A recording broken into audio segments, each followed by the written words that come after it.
and if you want some Sorry. science.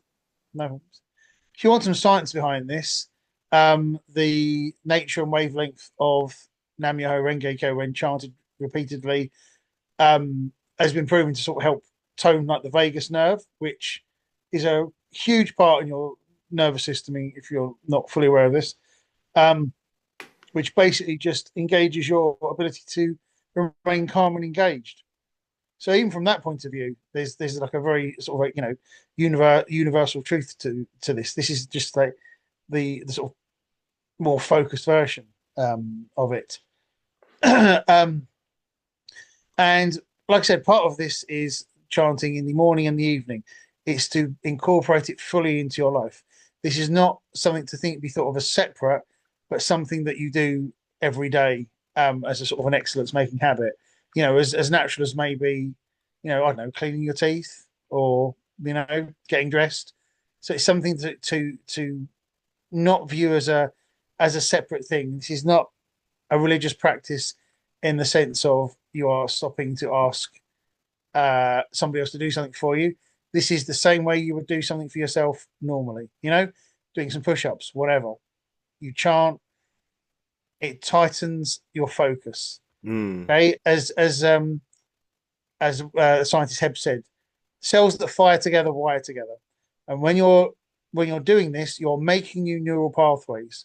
You're literally training your brain muscle to achieve your goals. mm. Okay, so it's important to sort of take that into account if you want to, take a sort of more scientific aspect of this. The spirituality is what you bring to it. Okay, this is about what you want to achieve. So understand, and this brings you closer to your, if you're like your true self, because it's a mirror that doesn't hide anything from you. It shows you who you really are, and when you see that, you tend to act to, you know, want to change for the better and to take action. And the chanting is how you do that. Like I said, you don't go into the gym lifting a 500-pound weight, you build up to it. And so you chant on like 20 minutes in the morning, 20 minutes at night, or at evening. If you make that part of your everyday life, you won't believe how quickly things will change. Yeah. Because this is a practice purely about how much time do we take in a day to purely try to improve ourselves or to purely try to increase our level of mindfulness or engage in something of that nature. And life, life, especially in the Western world at the moment, it's a very busy place. And it is almost impossible to do that Yeah. unless you're able to take these steps. And that's what's so great about this because you can chant anywhere. If you're in a rush, you can chant on the bus, train, whatever, into work. Yeah. Okay. Having the gonzon is a sacred space, but it's a reflection of what is sacred inside you, which Yeah. means you can chant anywhere you like to. So the gonzon is something you receive, and that's an achievement. And that's like, that's like giving yourself, the good stuff. But you can do that anywhere. And you don't, and when we talk about chanting in the morning and the evening, you can chant whenever you want. Yeah. Morning and the evening is just a good discipline. Yeah. So, if you have to get up at 5 o'clock in the morning, get washed, get dressed, get out of the house, you can still chant on the way in. You can Yeah. chant when you can. Okay. Anyway, sorry, Indigo. Beautiful. Thank you. No, amazing. And and don't even see it if you're listening to this. Don't even see this as like I'm joining a religion and it's super deep. Just add it at the start. Just consider it as a new tool in your toolbox that you're doing. With your yoga, with your prayers, chanting, however you connect to the Most High. Just consider it another tool. And I always suggest to people the 21-day challenge. Yeah, if you can even just do 20 minutes a day for 21 days, I'll give you my life if your life hasn't changed. I'm not convinced. 10 minutes in the morning, 10 minutes in the evening. If you can just try and find that little bit of discipline, eyes open, and be super selfish. Don't chant for world wars or anything like that, which is unreachable for you. Like chant for your son, or chant for something that's right in front of you, or chant like to have your mind blown away to prove that this is actually something which is shifting the universe. Like be bougie with it. Like you don't have to go into this as like, oh, this is like a massive religious thing. Like I'm doing this to share the sharpest tool I've ever found and the deepest philosophy I know that's on this planet in my heart, which is the Lotus Sutra. So carrying on, we're on page 42, sorry. We're on the bottom chapter where it says, in many forms of meditation. I'm going to read this little section for you guys now. And yeah, I didn't record this from the start, but just fine. This is the beauty of if we can actually do when you're live, you're just here. So anyone who's joining on YouTube, we're reading chapter 2, the practice, and we're on currently page 42. So I'm going to read it now. It says, in many forms of meditation that can be difficult to discern whether we are meditating correctly, or even if we are meditating at all, we easily lose our focus on the breath or mantra. The mind can easily be distracted by worries, fantasies, and other thoughts. In contrast, chanting serves to focus the mind. One chants Nam-myoho-renge-kyo in a steady, vigorous rhythm, but not so loud as to disturb the neighbors or give one's roommate a headache. It may seem strange at first, but it is definitely concrete. Anyone can actually just do it. You can try it yourself. Repeat the phrase out loud 3 times, as soft or as vigorously as you like. And I'll do this now. This is what it sounds like. Nam-myoho-renge-kyo, Nam-myoho-renge-kyo, Nam-myoho-renge-kyo. When you try this, believe it or not, you have already taken a significant step on the path to enlightenment. So all of you, Tanisha, Mark, yeah, all of you, yeah. When after this call, just bust it one time. Just that alone is a massive, significant step. Have the courage. Don't be scared. Just try it, you know. And you have practiced true Buddhism more than many Buddhists on the planet, humbly and respectfully. This is how we start this journey as Buddhists. Anyway, so we're on page now 43, just under where it says, what's Nam-myoho-renge-kyo got to do with it? The question immediately arises, how can chanting a phrase that you understand barely, if at all, have any effect, positive or negative, on your life? The analogy Buddhists often use is to compare Nam-myoho-renge-kyo to milk. A baby is nourished by mother's milk and later by cow's milk, long before the baby understands what milk means. The nutritional benefits are intrinsic to the milk. To use another example, we do not need to know how an automobile works in order to get in it, to get somewhere. It makes sense to learn a bit about a car and how it works, and study is an important part of a well-rounded Buddhist practice. But it is important to realize that the chant works whether you understand it or not, whether you believe it works or not.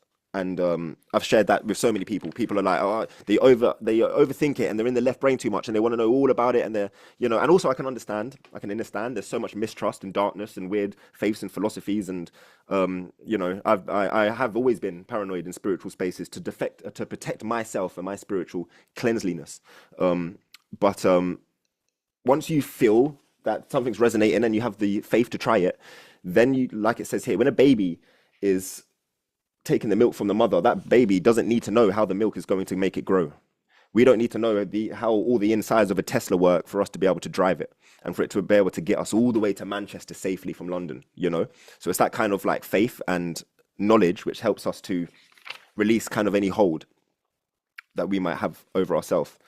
So we're going to be on page 46 now, guys. The paragraphs start in, but in order, okay? So, but in order to have such a result, you must actually chant, yeah? Action, we've actually got to do this. You can't just keep reading books and joining this course and not actually doing it yourself. You can read and talk about Buddhism, but in the end, it will all be theory. The difference between purely theoretical study and Buddhist practice is like the difference between knowing mining and striking it rich. You can never know the profundity of Nam-myoho-renge-kyo until you have experienced it directly. To use another analogy, it's a little bit like explaining strawberry ice cream to a native of a remote desert kingdom. Remote deserted kingdom? That word's weird to me. Who has never tasted either strawberry or ice cream. You could tell this person that it is wet and cold, creamy and sweet. But as we all know, a verbal definition could never suffice for the actual experience of strawberry ice cream. In Buddhism, as in life, there is no substitute for direct action. Beautiful. All right. So we are now on, my brothers and sisters, page 50, the chapter that starts taken all together. So taken all together then, the phrase Nam-myoho-renge-kyo could be translated as, I devote myself to the mystic law of cause and effect through sound. Yeah, very, very powerful that. Let me say that one more time. This is what Nam-myoho-renge-kyo means in our English language for us today, very loosely. I devote myself, Nam, to the mystic law of cause and effect through sound. And saying, and the sound means by repeating this mantra, this is me embodying the mystic law. This is me plugging myself into the Wi-Fi box so I can connect to the entire ether. But it is crucial to realize that one does not need, nor is it especially desirable, to translate the phrase into English or to contemplate continuously its meaning in order to obtain benefit from chanting, like we were saying with the milk or how to drive a car. Indeed, while in the early stages of one's practice, it may be difficult to understand everything, the important thing is simply to chant, do the 21-day challenge for one's goals with sincerity. Then, with an open mind, see what happens. Chanting is somewhat different from conventional Western concepts of prayer. Instead of beseeching an outside force for solutions, the Buddhist muster his or her own inner resources to meet the problem. So instead of saying, please Jesus, please Muhammad, please Sai Baba, please Shakti, please Sri Swami, gurus, please save me, we face the Gohonzon and we are purifying, transforming, cleaning the mirror so that we find the results within, because everything is by ourselves and anything pulling us outwards is a psyop.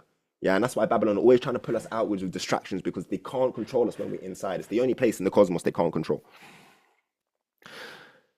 Chanting is somewhat different from conventional Western concepts of prayer. Instead of beseeching an outside force for solutions, the Buddhist muster his or her own resources to meet the problem. Chanting can be compared to priming a pump to bring the Buddha nature welling forth from the depths of your life. When one chants, a vow or determination is formed. Instead of, I wish such and such would happen, or Lord, give me the strength to make such and such happen, which my nan would have said her entire life, my grandma, the Buddhist prayer is more along the lines of, I will make sure that such and such is going to happen, or I vow to make the following changes in my life so that such and such will happen. Okay, page 53, the bottom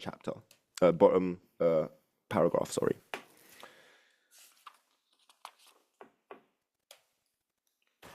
So, the concept of karma, a Sanskrit word that originally meant action, has been fundamental to Indian philosophy since the Upanishadic era, 300 years before the awakening of Shakyamuni. There are three types of karmic action: thoughts, words, and deeds. Taken together, these three types of actions or causes made throughout your life cumulatively form your karma. In other words, your karma is the net result of every single cause you have made in your life and in past lives, but more on that later. Karma can be divided broadly into good karma and bad karma, just as causes can be characterized as good causes and bad causes. These categories apply to all three forms of karmic action: thought, word, and deed. For example, good karma might arise from shows of compassion and forbearance, as well as from those states of mind. Bad karma might result from such negative attitudes as greed or anger and the various concrete actions that flow from those mental states.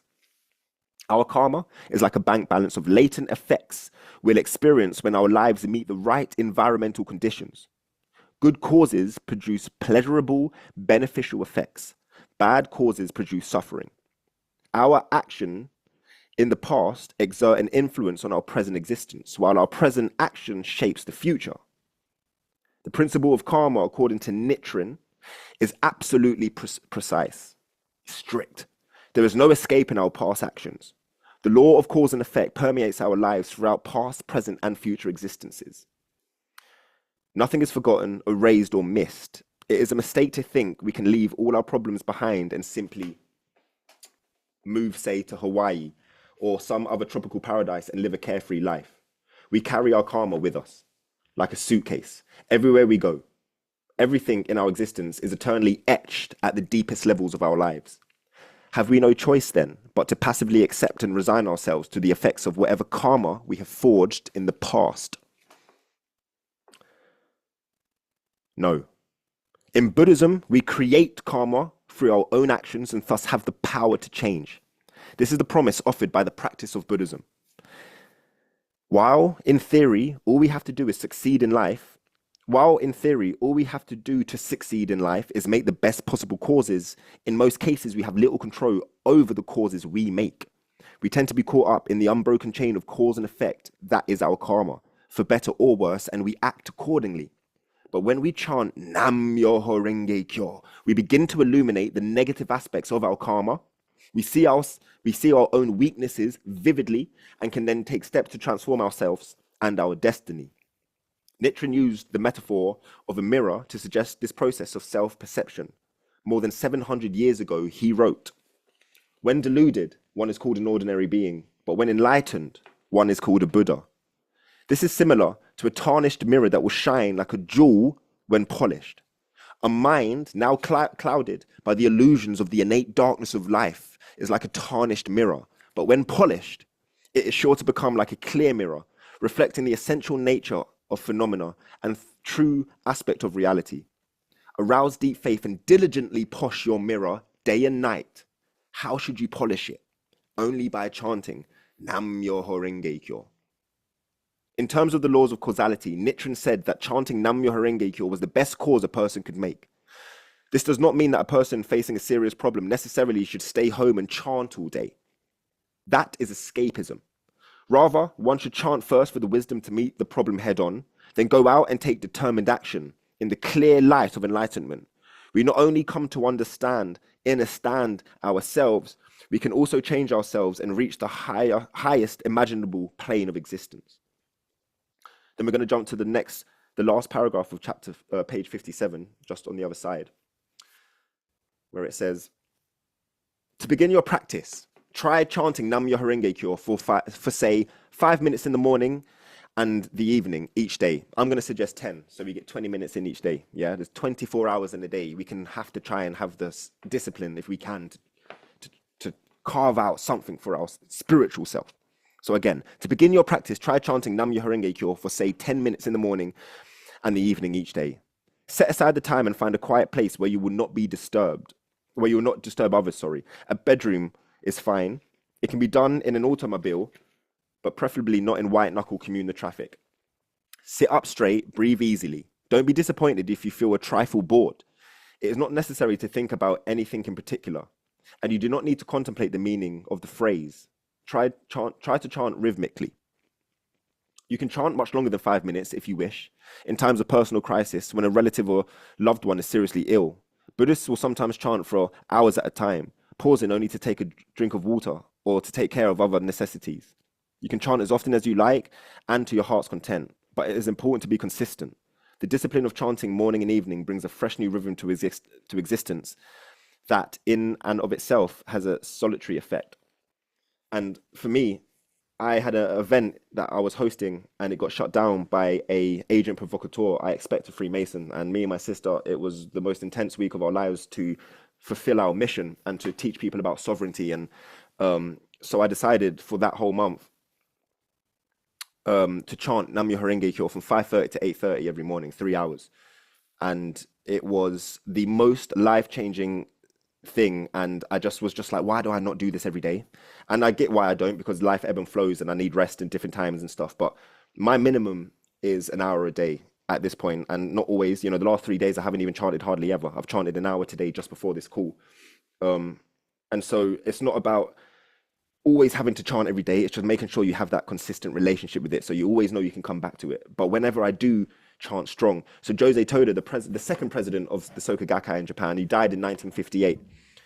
He had an analogy of, if you have a bell and you hit the bell with a toothpick, that's like having a weak practice. You're still going to receive some kind of benefit. The resonance of the bell will still come back, but it'll be weak, and you have to put your ear next to it. You won't hear it.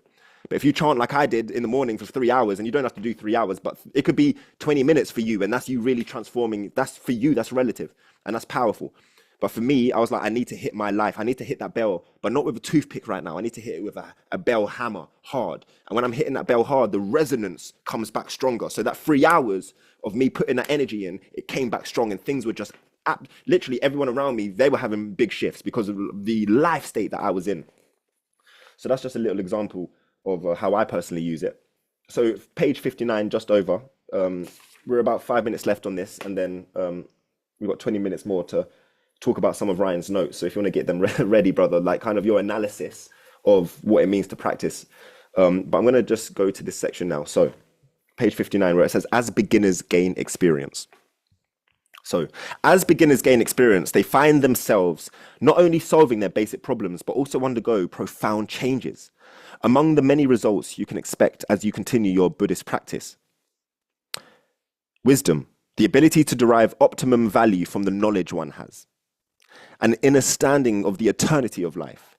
As we practice and observe the workings of the law of cause and effect, we begin to view life as a series of causes and effects from the past extending into the future, rather than just a moment-to-moment existence. Persistence and tolerance, the ability to challenge circumstances and cultivate the patience and stamina to work positively with the obstacles one encounters.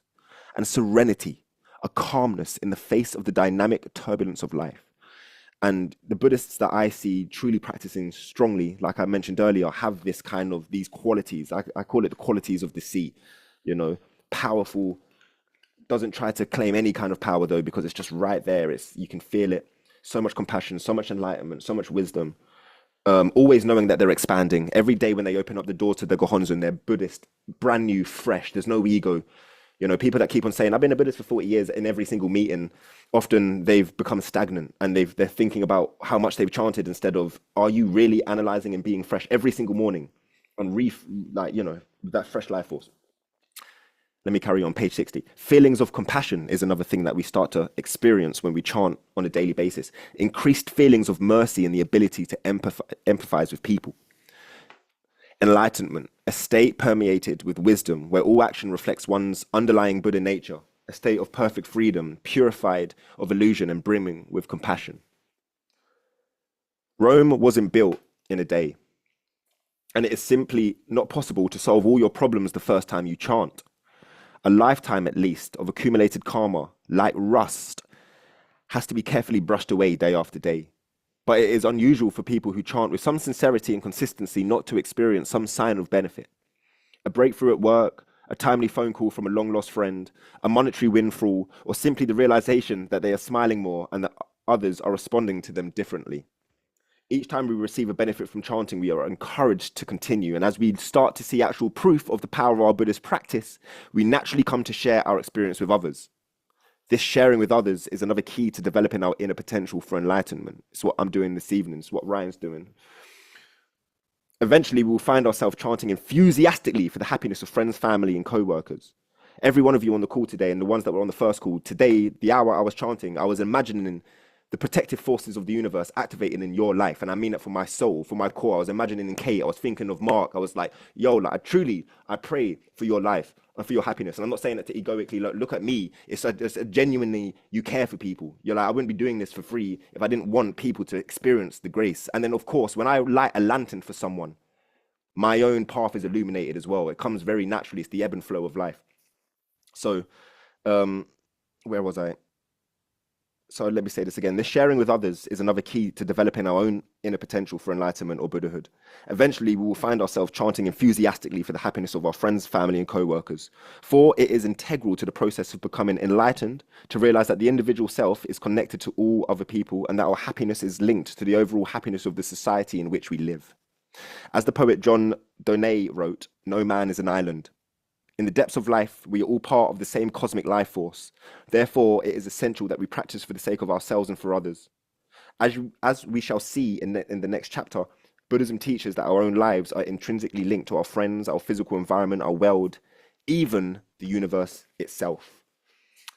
So next week, obviously, we're going to be reading chapter 3, the self and the environment, and how the environment is a reflection, direct reflection always of our internal state of life. And then also how on a collective level, how collectively the war, everything on the planet is a direct reflection of the collective karmic energy that we have. So that being said, I'm going to let Ryan just share some notes, guys. But if anyone has any questions, please write them in the chat. And if anyone also wants to speak and maybe share anything that they've experienced in the last 2 weeks of chanting, any shifts, any signs, you don't have to. But I'd like to just make sure people feel they can speak. But Ryan, let me unmute you. Okay, so I mean, if anyone doesn't have any questions, would like to kick us off with a question, then please do feel free. But yeah, so one of the things to remember is that whilst chanting is a sort of form of audible meditation, there's a lot more to it. This is a direct transformational tool, if you like. I mean, and it's backed up in like lots of other things you might sort of come across. I mean, William James, an author, had this book, The Will to Believe, and he described chanting as a performative belief, because sometimes we don't feel like we can do something, but if you act as if that transformation is possible when you take it to the Gonzon, very soon through that sort of spiritual alchemy, if you like, you will come to believe it. Um, so okay, so yeah, we've got one here from the Zoom user who we still don't know who you are, mysterious Zoom user. Um, the karmic cycle. Okay. So you said it feels like you're experiencing some sort of Let's read the heavy question out, Ryan. Let's read the question out, Ryan. Just Yeah, because, I was yeah, going yeah. to try and sort of pass it. So regarding karmic cycle, how do you clear it? Not in this life, but past life. It feels like I'm paying some heavy. Oh, thank you, Alima. Very much appreciated. I'm paying some heavy karmic debts in this life. Okay, so what it sounds to me like this is, things are going uh so well for you necessarily. So when we're looking at the key thing is that Nichiren Buddhism is, whilst it is incredibly spiritual, don't think of karma, right? So Nichiren Buddhism and this practice doesn't deny karma at all, but it reframes it. So instead of seeing karma as a giant cosmic punishment machine or a multi-life repayment plan, karma is like momentum. Okay, it's a pattern, it's a habit, and the stuff we carry with us into our present is stuff we're carrying from the past. We can't carry stuff from the future, obviously, and that past shapes our present and how we see ourselves and how we react. So you might have these patterns that feel heavy or inherited, as you said, or bigger than the sort of single moment you're in. But you don't need to spend lifetimes paying them back. You transform them by changing what you do right now. And how do you do that? By having a clear intention, bringing it to the Gonzon, and chanting, polishing that mirror, seeing what's really going on. Okay, it's think of Nam-myoho-renge-kyo like a button you can press in your life that's marked interrupt and transform. Because this practice doesn't erase karma, it doesn't wipe it like a hard drive, but it gives you the emotional and spiritual and sort of behavioral leverage to flip those patterns into fuel. Yeah. Old karma, stuff that happened to you, becomes the raw material for building wisdom and strength. It's not stuff you have to repay, it's stuff you have to convert into something useful. You Yeah, know, man. petrol's no good unless you put it in a vehicle or some device that runs on petrol. Yeah. And so, like I said, you're repeating these patterns and you're seeing all this stuff that happened in the past. Okay. Whether it happened in another lifetime or in this lifetime, you weren't aware of it. The fact is, this practice through this chanting, you turn that into something useful. It's that, like I said, it's like spiritual alchemy. And we're here to be the people that cut that karma so we don't pass that on to our children, and so that we can take the lessons from our parents. And when you have a tool that can then it's like we were saying earlier, then we can start making causes from the highest perspective, instead of like making causes from a like unconsciously reacting from life. And that's where all the causes are coming from. When we've started to chant, we've started to analyze ourselves. When we're facing the object of devotion for observing the mind, which by the way could be a candle. It's just what are you focusing on to allow that kind of process to happen when you're chanting with your eyes open. We don't close our eyes.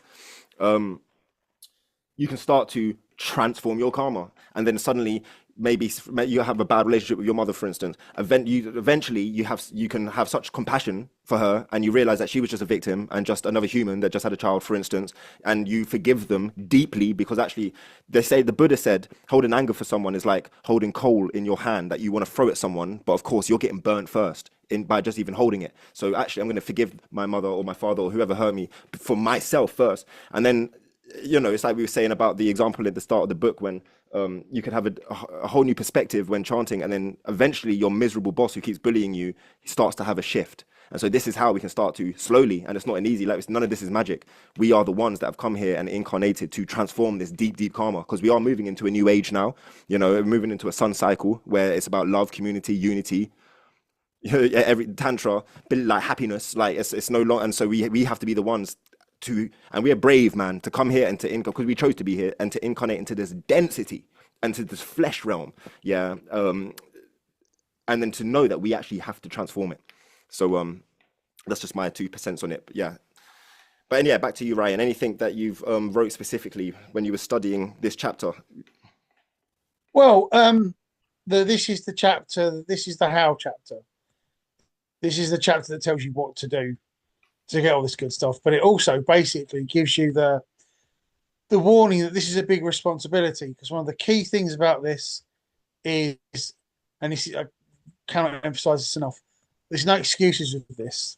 Okay, um there's no sort of, I don't know, confession booth where you think you can go in and talk for 5 minutes and then, oh, I'm done, I'm Mm, cleansed now. mm, In Buddhism, it doesn't work that way. mm, The Gohonzon reveals who you really are and tells you, right, okay, so this is what's going on with you at the moment, and so it will reveal by extension what you need to do to fix things. What inner peace, if you want that feeling of contentment and what have you, and mindfulness, yeah, and to not get angry every time X, Y, or Z happens. yeah, Well, like I said, there's no excuses to this. It's because you are appealing to the best version of yourself. You are putting an investment in your future self, your ideal future self becoming your present self, basically, because that's what you're trying to do when it comes down to it. mm, You say, right, I want this, or I want to be like this, and then you chant and you take it on board and you do it, and it mm, gives you that ability to. It gives you that ability to do it. It's as simple as that. But you have to follow through. That's the key thing. You have to follow through. You can't just chanting is the start of the equation. Okay, it's not the whole equation. It gives you the ability to do something better for yourself. yeah, That's the way to look at it. It's not, it is your launching pad for greatness. yeah, But you have to make sure that you get off your backside and do the work afterwards. yeah, yeah, yeah. Definitely. Yeah, do you wanna? Does anyone have anything to say? I'm aware that it's 9:30. Anything?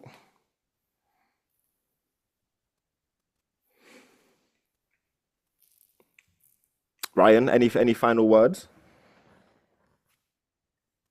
Um, Only that, like I said, it's an incredibly simple practice that can do in extraordinary things. And I hugely recommend you set yourself a goal, something concrete and tangible, okay, that you can follow up on Mm, and put it to the test. mm, Unlike most beliefs that get labeled as religion, in this you're absolutely encouraged. Give yourself that proof. Do it. Take it on. yeah, Take on a challenge. yeah, I want to achieve X. I want to do that. And if you do the work, you do the chanting, you'll clear, you'll see basically, because at the moment it might seem very abstract. You know, um, how can this lead to that? Well, this follows on very simple principles. If you do the work, like I said, and follow through, you can get the rewards. wow, And the more you do that, the more you'll realize that the rewards that Gonton can give you, are more than just physical things. yeah, It's not. It's a happiness making machine, as Jose Toda once said.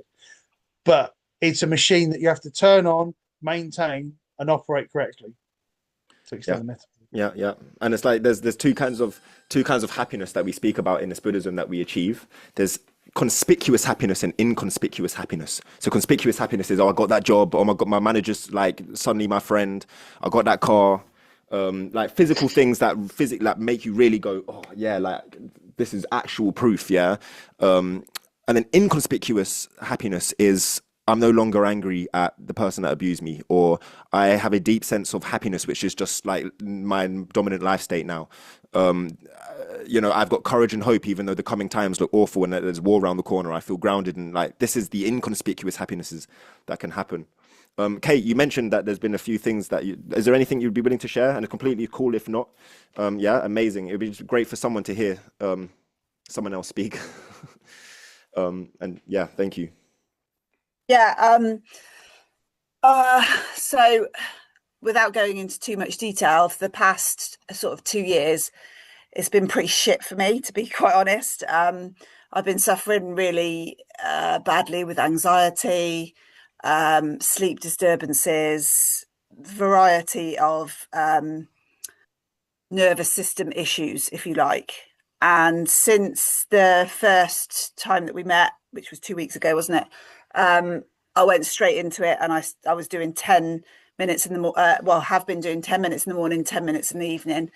And it was kind of difficult to start off with, because I was kind of like thinking of all these things of like, oh, I want this, I want that, I want this to be better, I want that. And then I was like, no, I'm just gonna, rather than complicate it, what I focused on was balancing myself out. I was like, I want to be balanced. I want to bring balance to my life, to my body, to my physical and mental and everything. And my anxiety has gone, like, it's gone down dramatically. Like, can't even, it really has dramatically changed. And I've had probably bouts of insomnia for the last 20 years. And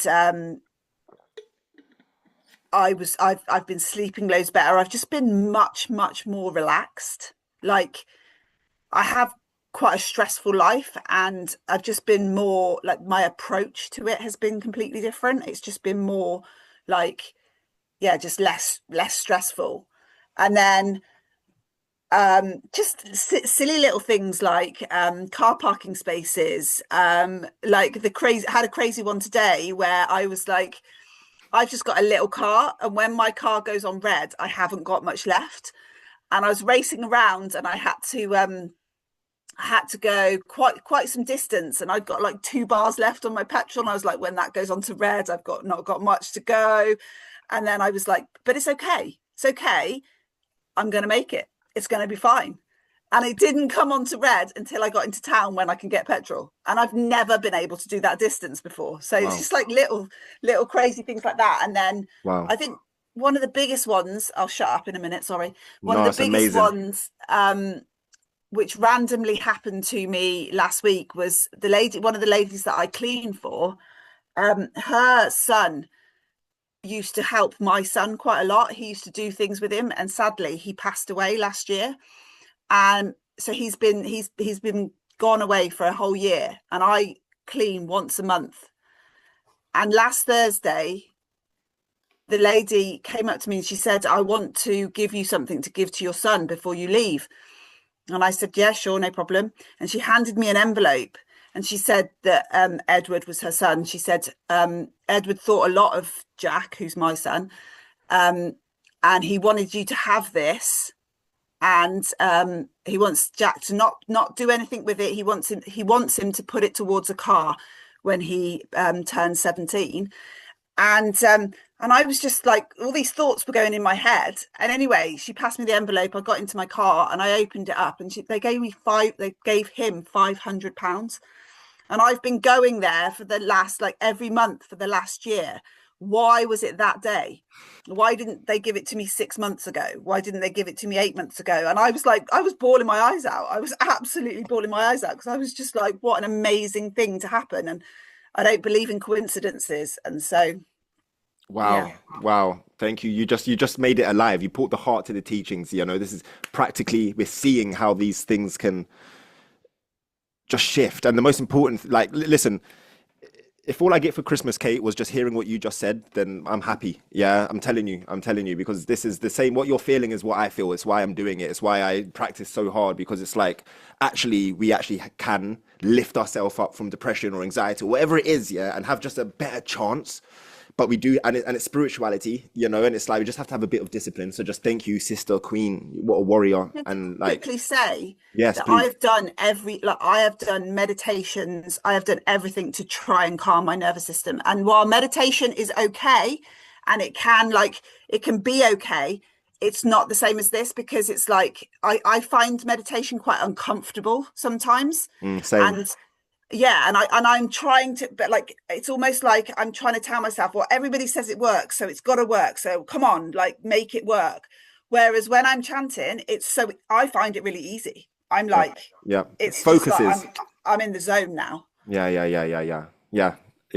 I'm the same. I just sit there and I meditate, and then I'm too much thinking, and it's nice, you know. And also because meditating inside the UK with all the frequencies, 5G towers, and Wi-Fi, all of these things that are affecting our brain on an electrical level. You know, if I'm in Wales in a forest somewhere, like I can actually, my brain is a lot stiller. So to be able to chant and to get, and someone asked earlier why our eyes are open, and it's because we're not trying to meditate. We're not trying to escape this realm. We're trying to charge up Kate so that she's the best version ever. We're trying to charge up Ryan so that he's the best version ever. It's not trying to like, that's why meditation is quite a different thing. It's more like a wellness thing. It's like to just be still. It's almost like sleeping while being awake, and it's profound, and you can have downloads and you can feel still.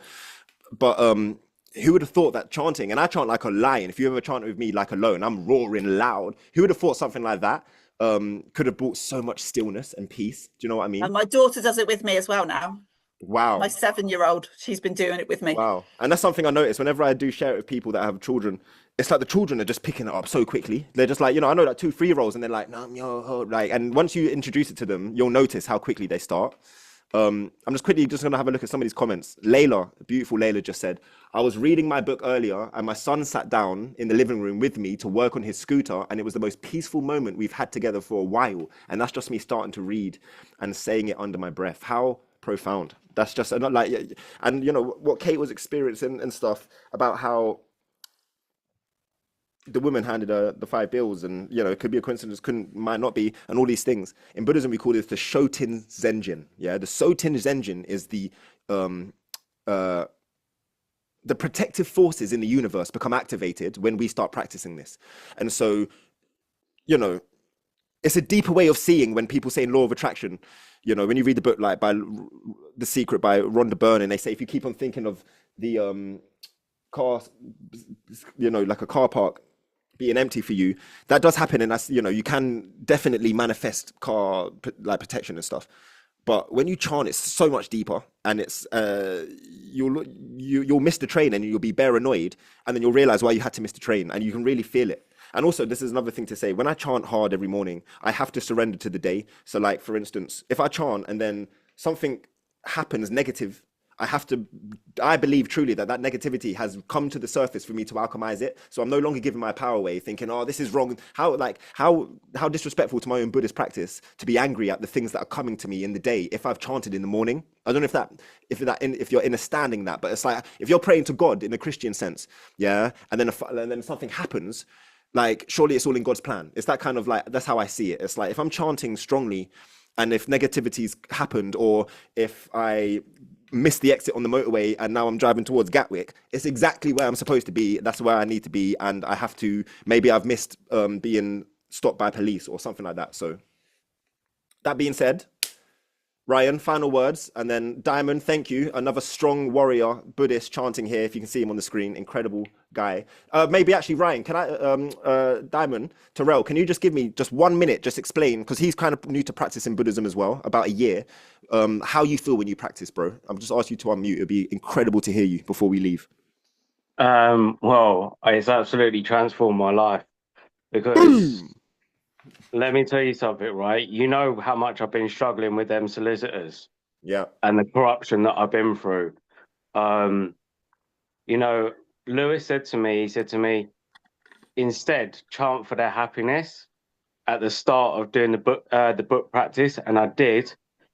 And within a matter of 1 month, I had another solicitors take it on. Incredible. Yeah, Incredible. at the last minute as well. Yeah. And how do you feel when you chant, like just in your energy? Does it give you power? Do you feel energized?